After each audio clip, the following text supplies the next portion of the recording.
Welcome to the ProLife Team podcast. I'm Jacob Barr, and I'm here with Dinah. We're going to be talking about some of the stories in her journey over 50 years of pro-life work, from the Indian Reservation in Arizona to a maternity home ministry in Ethiopia.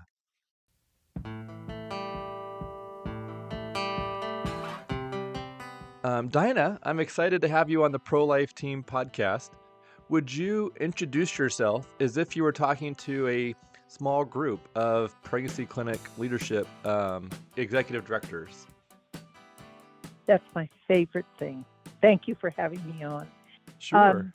Well, Dinah Monahan, and I have been in the movement since before Roe v. Wade, and actually, I probably am best known as the daughter of the mother of the precious feet, Okay. because my mother, Virginia Everest, created the precious feet. And everybody knows about them. And then my parents started Heritage House. However, I now have a new title because my son Brandon took over, and he did Bright Course. He's doing amazing things. He took over from my husband and we took over from my parents. So now I'm the daughter of the mother of the precious feet, and I am Brandon Monahan's mother. So that's Perfect. where I stand in the middle. That's my identity. But I have been involved for a lifetime, really. I've been involved. I have the incredible perspective of being there when Roe passed, having been working in California in pro-life and trying to educate people, because California had abortion before Roe v. Wade. It was that state had abortion, and then Roe passed, and now I stand at the other end 50 years later, and I have the incredible privilege of seeing Roe fall 50 years later. Yeah. So I've been in it a long time. I want to ask you a couple of questions about Roe falling. So I'm going to start off with the emotion question first. What was your emotional reaction to hearing that Roe was being overturned? Like, how did that hit you? It took a while. It really did take a Okay. while. I was just shocked and walking around, and then this real, it makes me cry now. To know Like, it that happened so quick, I right? Like, never, it seemed like it wasn't gonna yes, happen. I thought it was gonna yes, happen, when my children were my age. I didn't realize it was gonna happen in my life. Honestly, I didn't think it was gonna happen in my lifetime. I thought it would happen, I just didn't think it was gonna happen this soon. And well, I'm on the other end. I didn't think it would happen because I thought that Pandora's box had been opened, and there was no okay. way in this culture that we're in that you could close that again.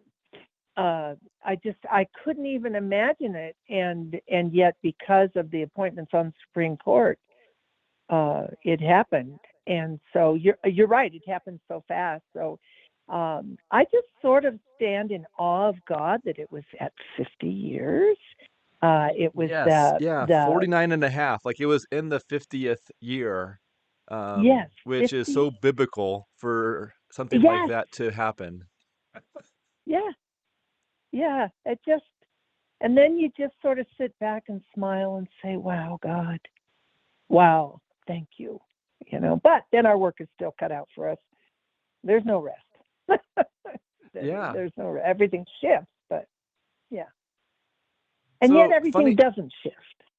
Yeah, the word Go ahead. rest is interesting. On my way to do this podcast with you, I was listening to Hebrews, and it was talking about the Israelites' journey to find rest and how well, they essentially didn't get to go to rest because they were in the desert for 40 years. But like, it was talking about how, like, after God did all this work, He rested, and how, like, the goal line for believers is to find rest. Like, that's what we should be striving to be, is in God's rest. And so um I think this has been a year of rest after such a long fight. But yeah, you're right. Now it's time to get back to work and to keep working. And but yeah, trying to find God's rest in the midst of all the work. I think an awful lot of people, directors like we're talking to, their rest was, if there was any, was very short lived because because especially in the states where now they're passing these radical Mm. pro-abortion bills in the states that want to become abortion destination sites. And Yes. I mean, our sisters and brothers in the battle in these states, oh my gosh, there is no rest. And having to be ever vigilant here in Arizona, we had good pro-life laws, but we just got a committed pro-abortion Democrat in governorship, and so we still have a fight. And there's two levels of this in the looking at the rest, because that's the political fight, which, Yeah. man, you stand back and you look at that and you say it's almost capricious. No, it takes a lot of work, but in the end, I'll never forget when Clinton got in, and we had worked and for all of these laws, and we were feeling pumped because we had a lot of good progress, and literally within 2 days he struck down all of our progress.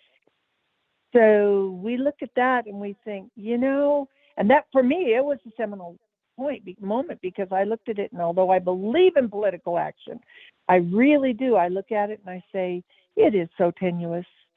It's so tenuous. It's wherever the wind blows. And so totally recommitted to, we're called to work in sharing life and sharing the gospel, one person at a time. I know that sounds Yeah. trite, and yet I No, have I don't think so. I think 50. it's very practical. Well, I got 50 years to look back on. Okay. So the babies that were born we used to take girls in for 6 years. We took girls in 3 at a time into our home. We just and so those babies are now in their 30s and early 40s. And so Wow. yeah, 30. Let's see. The oldest one, the first girl we took in, and that's a story. That's a miracle. But that young lady, the first girl we took in, her daughter is now maybe 36. That would be the oldest of these girls we took in. So I So have a perspective. are you able to share that miraculous story, or is that something you have to keep Oh, somewhat confidential, or oh how much can you share? no, I can share all of it. She and I have Oh, spoken perfect. together. Oh, yeah, it's to watch God's hand. Um, wow, because my husband and I were utterly clueless. But this young woman named Tina and Mike and I, our kids were little. If any of the listeners know Brandon, he was just a little tow-headed guy, Seem like maybe. 40. How old is he now? 42, 44? I don't really Don't know. ask me that. I Okay. forget. I got 5 kids, 26 grandkids, and don't remember dates. But Well, I would anyway, guess he he's was in his just a little 40s, because guy. he feels like he's my age, and I'm 44, so I'm gonna He is, guess he's in that yeah, ballpark. he is. He I is. don't really know. I'm And guessing. so isn't that awful? And so anyway, but he was just a little guy, and his brother was a baby, and so there were 3 at the time. And so we actually started by taking in a runaway, but then then that sort of opened our hearts to this concept. And then a young woman, um, she came, Tina? and Tina, she lived with us. She literally told her parents, if you don't find somewhere for me to go, I'm going to call CPS myself. Mm. So her parents, she was a shirt tail relative. I didn't even know her, but remembered an Aunt Ginny over there in Arizona. And that's how this whole thing got started. So she is somewhere down the line kind of relative. But anyway, so Tina, so she came to live with Mike and I. And so she did her, I think it was her sophomore year, maybe. Yeah, anyway, it doesn't matter. So she went to high school, everything was fine, so we took her in. And then she went home, and she was raped at a party. Oh. And then after that, and she was raped by someone of a different ethnicity. And so she, she didn't know if that was that baby's or she had a boyfriend, and it was his baby. And what a Mm-hmm. mess what a mess we've made of life for these kids, I'll tell you.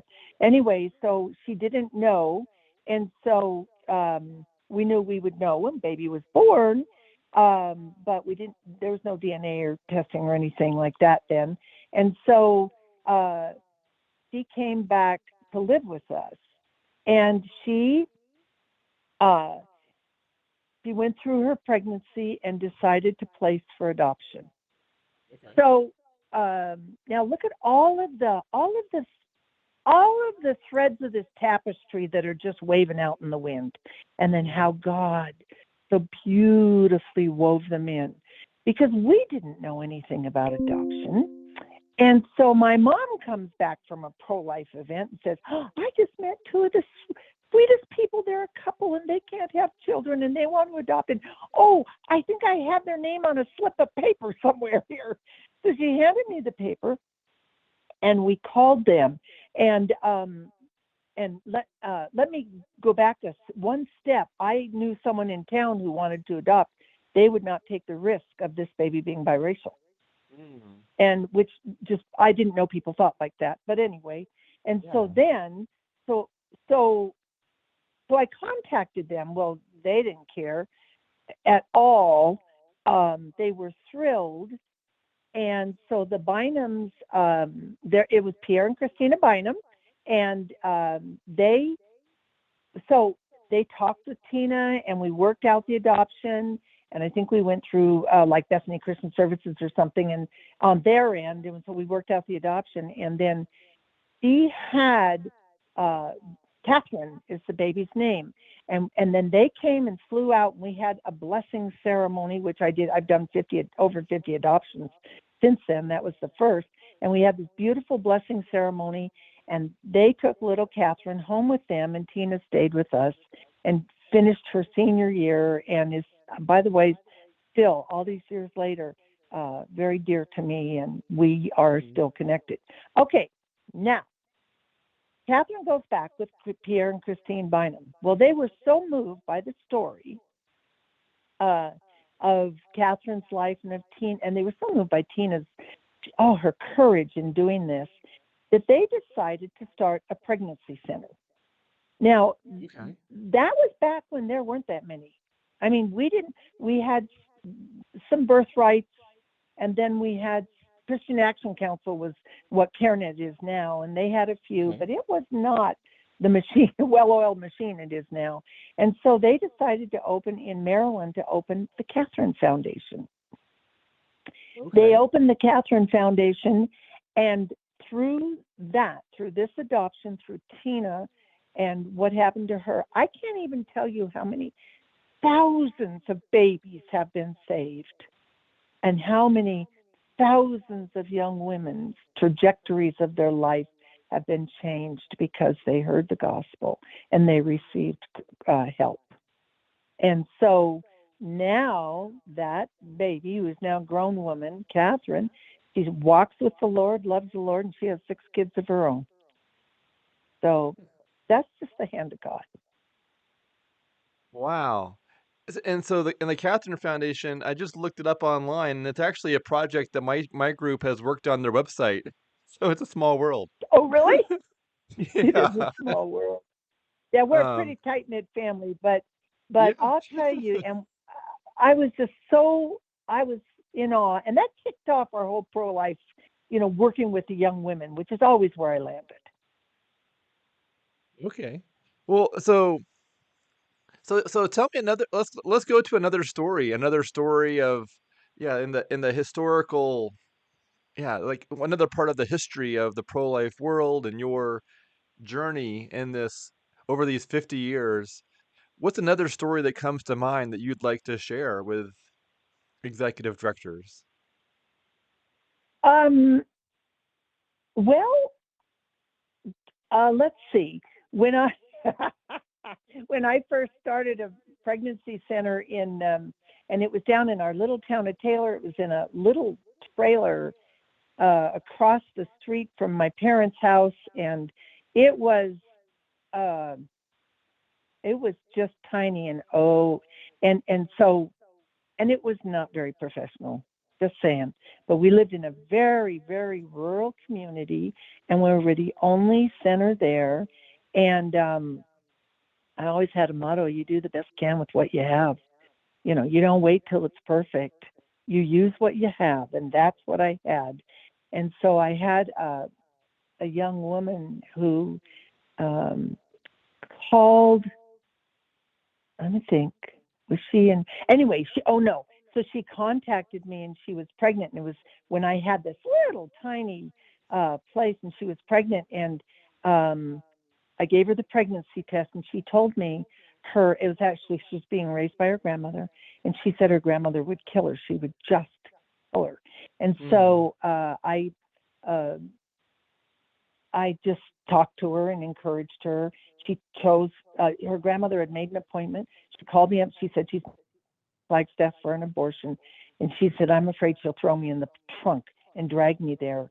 And so now, my brother at the time was the police chief of Taylor. And again, this is a town of maybe 2,000, but he's the police chief. And so my husband and I took her in. This is before we were taking girls in. We took her in and we hid her. And I did have her call her grandmother and just say, I'm safe.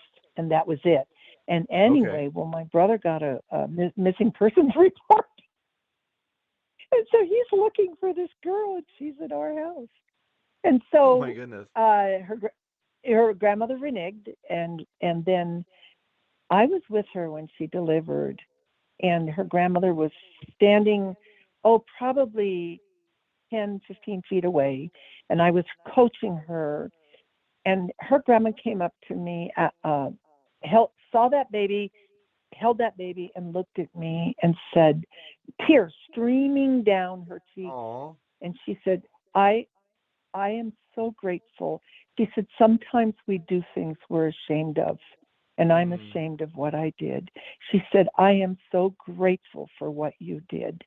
And she helped me in my little clinic for years. She would put panels in jeans when that's what they used to do, sew panels in jeans. And she just helped any way she could. And that baby is now probably in his 30s.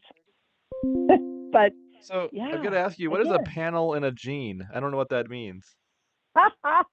anybody who is my age or even 60 years or older remembers we used to sew stretchy panels with elastic in jeans. So you'd cut out a dip in the jean, cut out the zipper, and then put it in, and it accommodated mom's belly. Trust me, we would never have worn the stretchy, clingy things that show the belly buttons that they wear now. We wore very blousy over, it sort of amazes me. But anyway, but that's what she did. So again, so many times I've said to women, how you feel now and your fears now are not reality. They're not, and that so many things can change, but you never can undo the decision you make. And I've seen it over and over and over. That's so true, and it holds true every time. And I think that's even, abortion is something that people see, they pursue it, but they don't realize that in just a few months, or in a few months they'll have an infant, and that infant, changes everything. And if they would just wait until they have the infant, they would have a very different emotional response to what's going on in that Yes, scenario. And that's it's a long it. term, it's a long game, because from that point forward, they're always glad that they chose life. And that Not abortion always. decision is a very short term um Yeah. thing, that they might feel Now, like it's okay.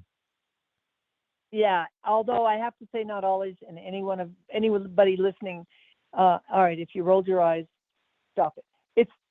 Because we deal with women who have so many problems, and when they have those Okay. babies, there are problems. I started a maternity home. I started 3 centers in the White Mountains of Arizona, and one of them's on an Indian reservation, the only one on an Indian reservation. I have a funny story about that.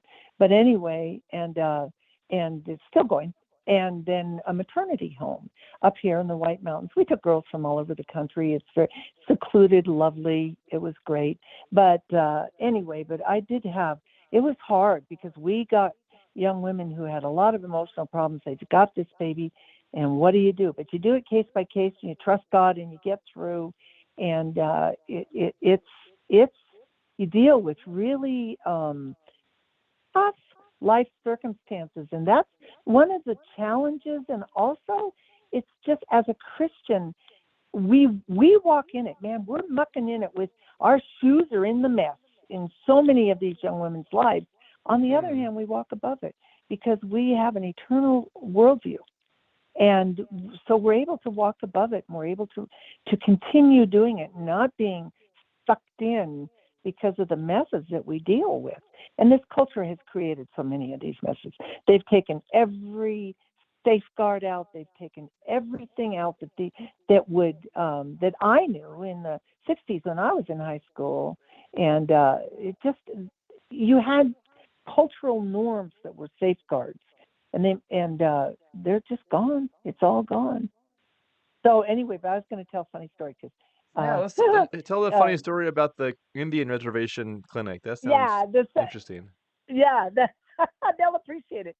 So we had Apache. We were down with the Apaches, and the Apache White River Apache Indian Reservation. It's a tough place. It had the highest murder rate per capita in the country one year, and I couldn't believe that, but I checked it out, and it was true. And it had a 1,700% higher suicide rate than anywhere else in the country. So, but anyway, we opened up there. In fact, I had a friend who was a Christian, an FBI agent, and that was his beat. And he took me around beforehand to give. I don't know what he was thinking, but he'd say, "Oh, in this house, he decapitated his uncle, and in this house, someone was shot." And this, I'm just listening to him, and I'm like, "What are you trying to do? What are you trying to say?" But God went before us, and we opened, and it was amazing the impact that we had. But I had you have cultural issues that anybody going into that doesn't understand, and so I had a gal who I'd hired for a director, and she's talking to me later, and she says, well, she had a lot of problems, and I didn't know what to do. Now, this is the director, who was a Christian, who went to church, but she took this young lady to the medicine man, the shaman, to help solve her problems. And I'm like, I don't think I put in the policy and procedure manual not to take people to the shaman for help. So I'm just like, I wouldn't have thought of that either. So what happened there? Well, actually, I don't even remember. She left, and then another director came, and then it's very hard because ProLife is a culture. You know that when you hire people who've never, ever, ever been in that culture, it's very hard. But we were blessed. The gal I hired is still running it. And I'll tell you what else is interesting. We did a lot of pregnancy tests down there, and we had an ultrasound machine, and then we noticed them dropping off, and we're like, this is weird. What's going on? Well, we found out what was going on. The Native Americans they understood genocide. They understood, you couldn't even get birth control through IHS, Indian Health Services. But now, but it started shifting as the dark side started making inroads and working in, and so it started shifting. And then when we noticed the pregnancy test going down, they were giving Depo-Provera shots to the high school students without their parents' knowledge. And so that's when we noticed the numbers drop. But what we did that was just incredibly valuable, and still are doing, is we did a lot of parenting, because I wrote Earn While You Learn. and we used it down there. And that was unbelievable because culturally they had had a lot of parenting, just ways of parenting that were very negative, that like eye contact with their children, it just didn't happen, and they sort of spun in their own orbit, and lots of stuff that just got passed down generationally. And the impact we saw was incredible. And then, of course, we started to Earn While You Learn, where instead of giving them stuff, which doesn't help anybody, keeps people in a victimhood mentality. But instead of that, we opened this big, beautiful store, and they were able to shop, and we got lots of stuff because there's lots of agencies that would help because it was, on a res, and they were able to shop, and they got clothes and cribs and everything they needed for their babies, but they learned, and they learned different ways to parent. And I have seen over the years the dramatic impact in families because of that.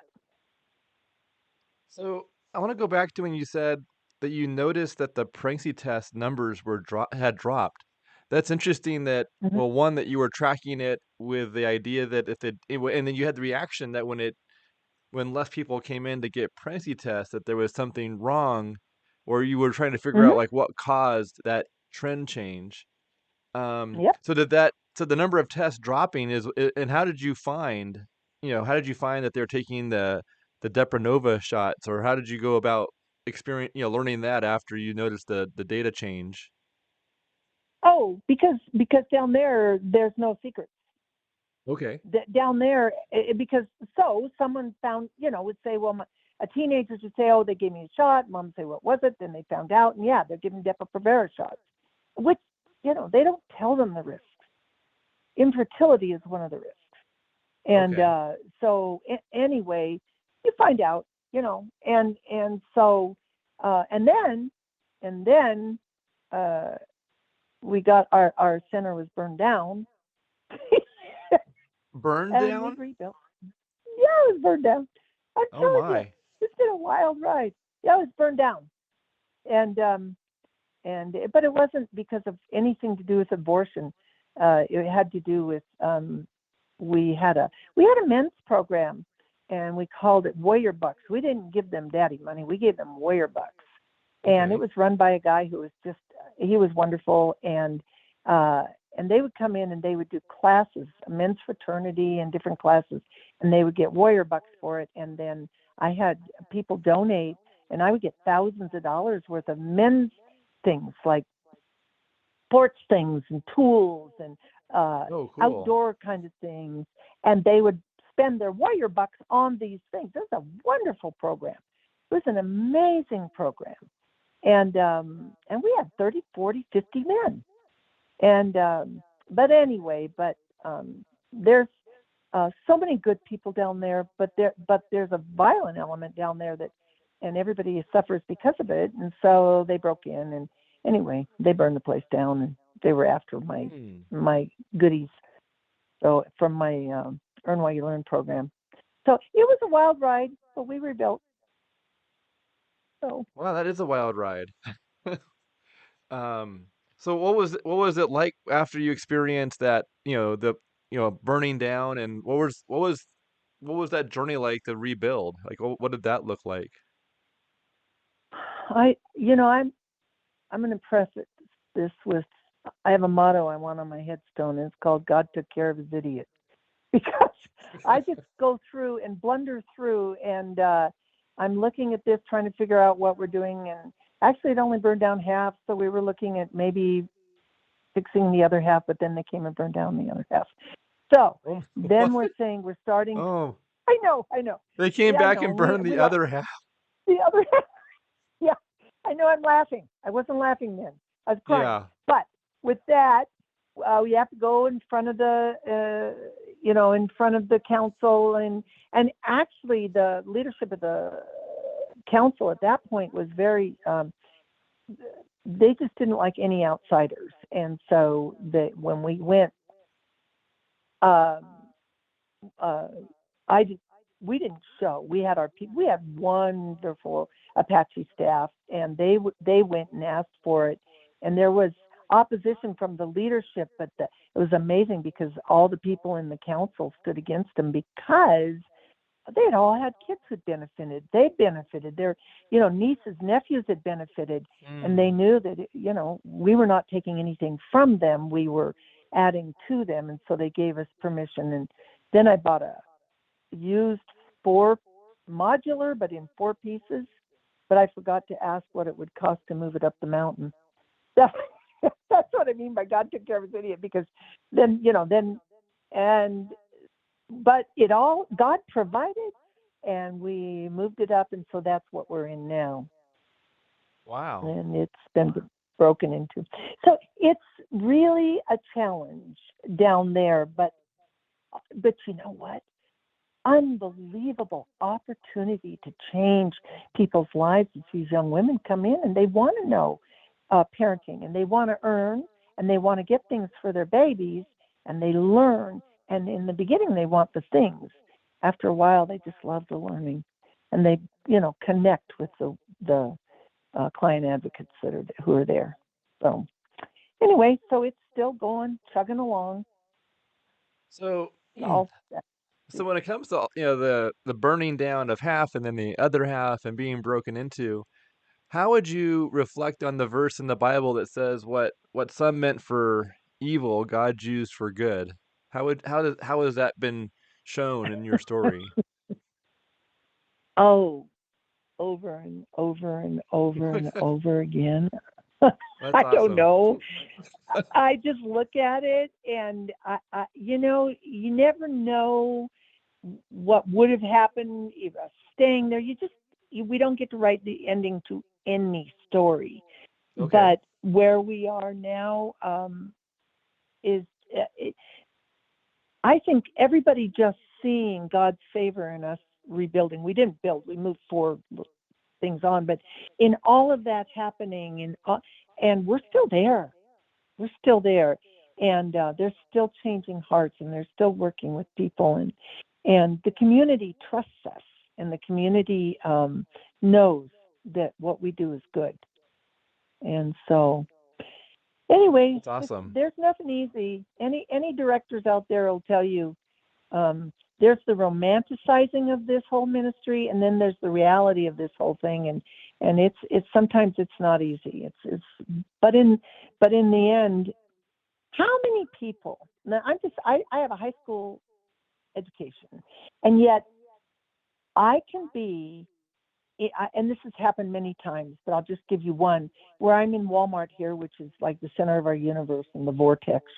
I'm in Solo, which is the big city of about Yeah. probably 10-15,000, and Walmart's the center of our universe. So I'm in Walmart, and I get a tap on my shoulder, and I turn around to see a young lady, and she's got a little, maybe a 2-year-old in her basket, and she said, "You don't remember me?" And she said, "But I came to see you, and I was going to abort, but I decided not to. And this little boy is the light of my life, Aw. and I just want to say thank you." But how many ministries do we get to see that outcome? Mm. Doctors do, the nurses do, because they're there, Yeah. but not someone like me who just has a high school education, who's just has a passion for this, and yet babies are alive because God was able to put me at a point in time in someone's life. Lots of babies. Oh, that's That's an good. amazing thing. Well, and a lot of It's times an doctors amazing. may not get to see the baby several years later, and but just to be able to see that I'm part of that person's story and helping them, have their first birthday, and now here they are with 7 or 8 birthdays, and just having joy and Huh? life and all that comes with that. That's Huh. amazing. Now, and think about it now, those babies have babies. In That's fact, right. the story of Tina, she went on to marry a man. Because of her adoption, she ended up adopting a sibling group of 5. She and her husband, they took in foster kids, but her natural born 16-year-old got into some trouble. Now, she came to us at 16, and then she calls us all those years later, This is not the baby she had with us. She was placed for adoption. This is her baby that her and her husband were raising. She got into trouble. And it was incredible because she said, Dinah, could she come live with you? And I'm thinking, man, I'm feeling old. So I'm taking the children of the first girls who Oh, came and lived with us. And she lived with us for a while and actually got a lot of things sorted out and went back a very different young lady. So anyway, what wow. an incredible, exhilarating journey to be part of something like this. Who gets That to isn't do a, that's that? an that is an awesome. So you helped Tina, and then you helped Tina's future child, or her second or future child. Yeah, Um, yeah, wow, yeah. that is And it's all awesome. God.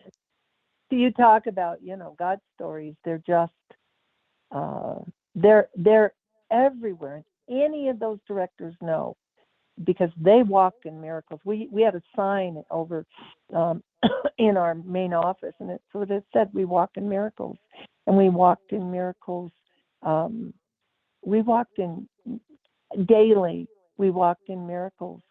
I remember once an Apache girl came in with her mother, and she was adamant she wanted an abortion. So they called me into the room, last ditch effort. So I sat down with her, and it was interesting because her mother was ambivalent but very reticent to say no, don't have this baby. I took her aside later, and she had an abortion, didn't want her daughter to have the abortion, but felt she had no right. And so we were able to talk and shed some truth on that. But anyway, with that said, uh, she agreed to an ultrasound, and we gave her an ultrasound, and that baby, this truth. In fact, I just connected with the grandmother on Facebook about a month ago, and she was saying, "You don't remember me, do you?" I hear that a lot. And she relayed the story, and you bet I do. The baby in its womb, mom is watching, lifted both hands and clapped, just clapped. Mama changed her mind, and I got invited to that baby's first birthday. And now, Oh, just last month, I talked to the grandma, and of course, that baby is now a young man, and their delight. So, we who gets to do this where we change generations? We can impact generations that wouldn't be there. It's yeah. the pro-life movement is a sacred calling. It's when you're in the trenches, it's hard to see it. But I think when I've been, in it so long, and to have so many stories unfold, and I get to Hmm. see second generation, and actually some third. See, the mom lived with me. The baby grew up. Yeah. When you get to see that, you realize what a sacred, amazing calling this is. It's just unbelievable to have this kind of impact.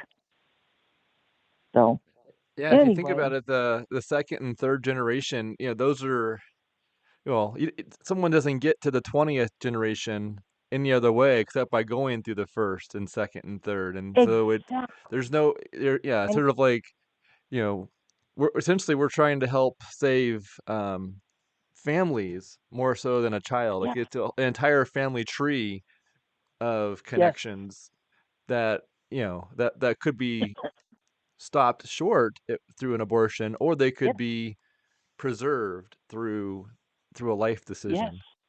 Yeah.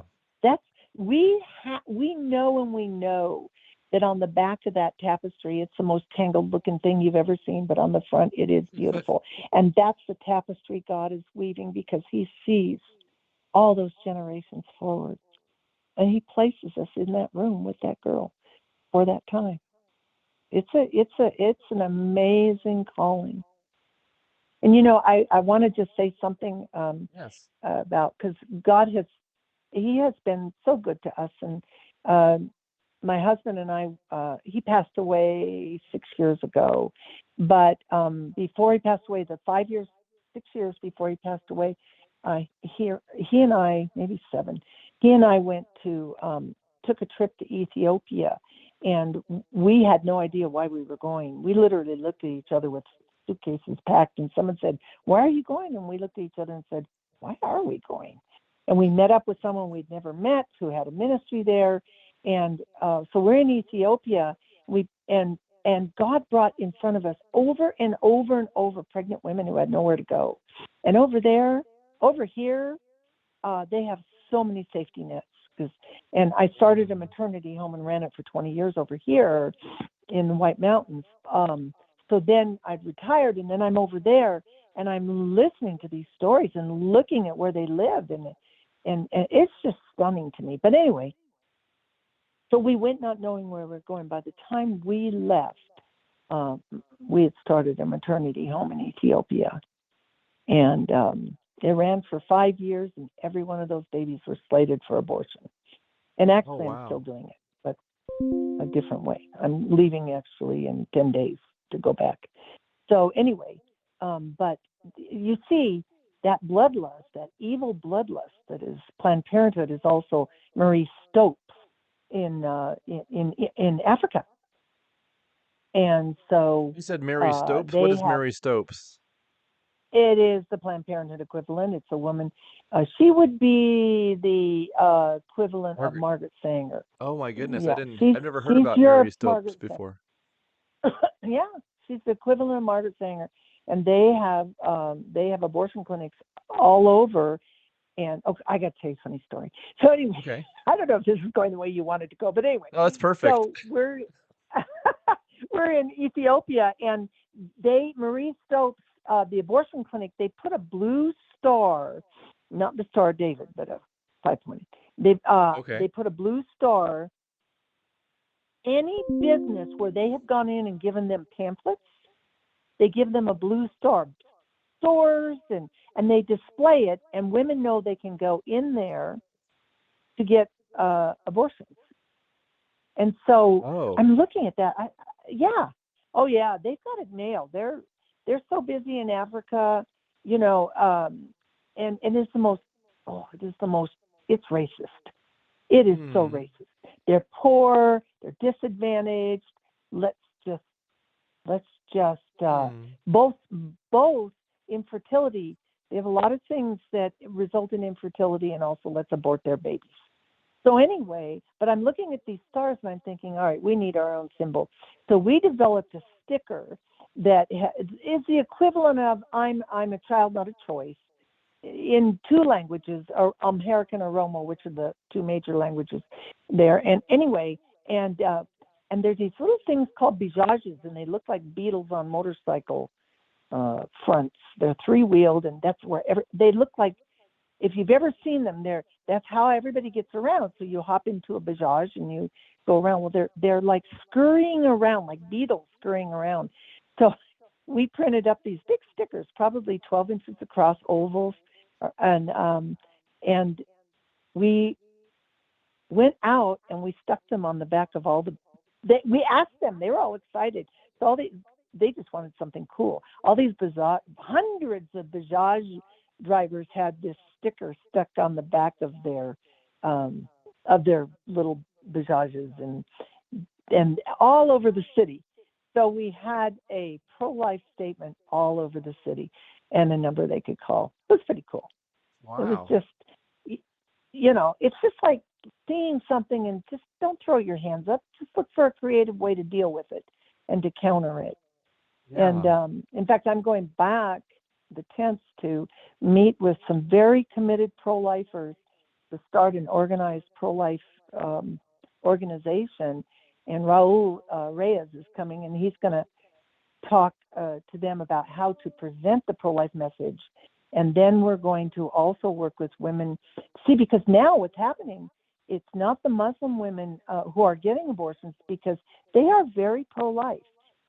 So it is the Christian women and the Orthodox women who are getting abortions, and they don't know. They just know it ends the problem. And then the emotional impact happens. And so I'm going to be training 10 women in how to work with women in post-abortion and how to get the word out, because it's such a shameful thing. Women won't admit it, and yet there's so many women suffering in the church. And so that's our challenge if anyone wants to keep us in prayers. And then the third thing we've done is we're working with women who change their mind on abortion, these girls, because our people are out there in front of the abortion clinics. Some of them get threatened with their lives. And they're out there, and these girls change their mind. And so we house them for a year. And I'm working on it's always a challenge, because then what do you do? So we're working on that too. So I don't know, for whatever reason, God moved my interest into Africa and into Ethiopia, which is an amazing country, amazing history. And so just carrying this thing international. So that's what we're doing. Wow, that's an amazing story, and it's intriguing how you went to Ethiopia without really um Did not know. an understanding of why you were going, which is even more intriguing. Yeah. And When if you you knew my reflect back husband, on would be, that, like, what do you think about that today? Like, where do you see God's fingerprint in that decision? oh, well, I'll tell you what, I see God's fingerprints in one of my grandsons. Who and we did our maternity home did not, we weren't there to place for adoption. We helped the mothers, they could raise their children, but one of the mamas said, I can't raise him, came to me and had met my daughter-in-law Brandon, and his wife had met them because they had been over there, and said, I want to place my baby with them. I want to place with them. And I said, well, it's got to be God, because that's a really hard thing to do, and it was getting harder. And Hmm. 9 months later, that baby was in my arms. Was that So Samuel or it's Samuel, yes, and oh, he loves to hear that I story. actually just had So lunch with, yeah, Samuel with Brandon a few weeks ago. So, yeah, he okay. really, well, that is, and that wasn't the end reason. I don't, I'm not going to say that was the end reason, but that was one of those parts of the threads in the tapestry that Yes. uh, I just look at, and it was a total surprise to me. I did not, I didn't even think about it. So it came to us as a gift, Aw. absolutely a gift that we'd never even entertained. And then others, I'm on Facebook, believe it or not, with some of the girls, and they're just, all they can say is, "We love you. I love you, Dinah," or they can put the little heart emoji. But trust me, I hear from them. I can't even tell you what a blessing that is for me.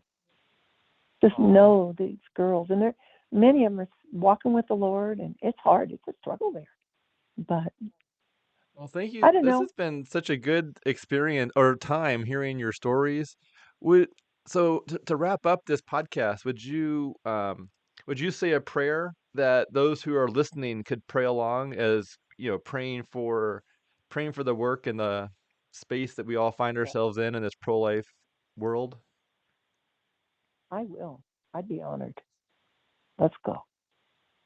Lord Jesus, oh, Father in heaven, we come before you. And first, Father, we just thank you for being put in a place where we can make a life and death difference for these young women, both here on earth, for their children, and for eternity. What a privilege to do this work.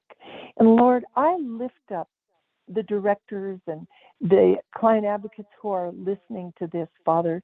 And Lord, if they're discouraged because it comes with so many problems, Lord, I pray that you would just gently lift them up and let them see beyond the discouragement to the blessings, Lord.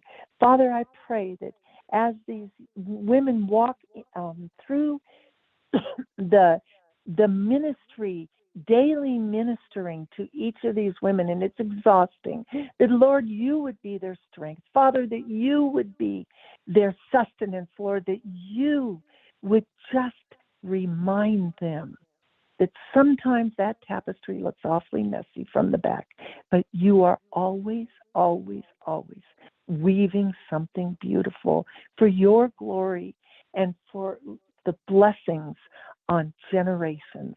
And Lord, I thank you, and I pray that these people who are on the front lines, Lord, they have an understanding, a true knowledge of the privilege. We know the responsibility, the Lord also the privilege and the joy of being used in such an amazing way. Bless each person listening, Lord. Bless them, lift them up, encourage them, Lord, as they bless so many others that you put in their path. In Jesus' name, amen. Amen. Well, thank you, Dinah. This has been just an absolute pleasure to hear your story and just to see your heart for those who are broken and in need um, and vulnerable and just in need of a hand and help and love and care. And so yeah, thank you so much for being on here today. Yeah, Oh, really my enjoyed privilege. hearing your I love it. stories. Oh, well, if you want to call me back sometime, I got a lot more. Perfect. Yeah, of course. That sounds good. All right. God bless you. God Uh, bless you too. All right. Bye, all Dinah. right. Bye-bye.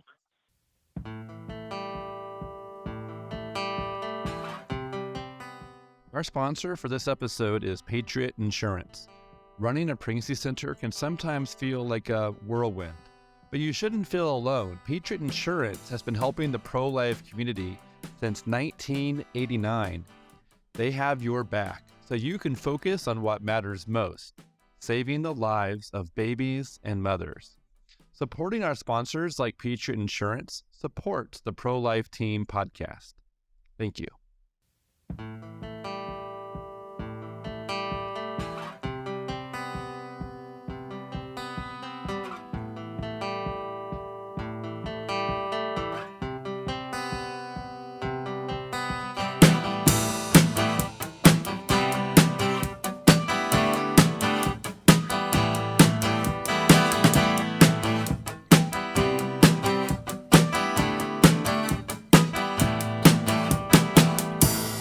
Lord is my shepherd, I shall not be in want. I shall not be in want. He makes me lie down in green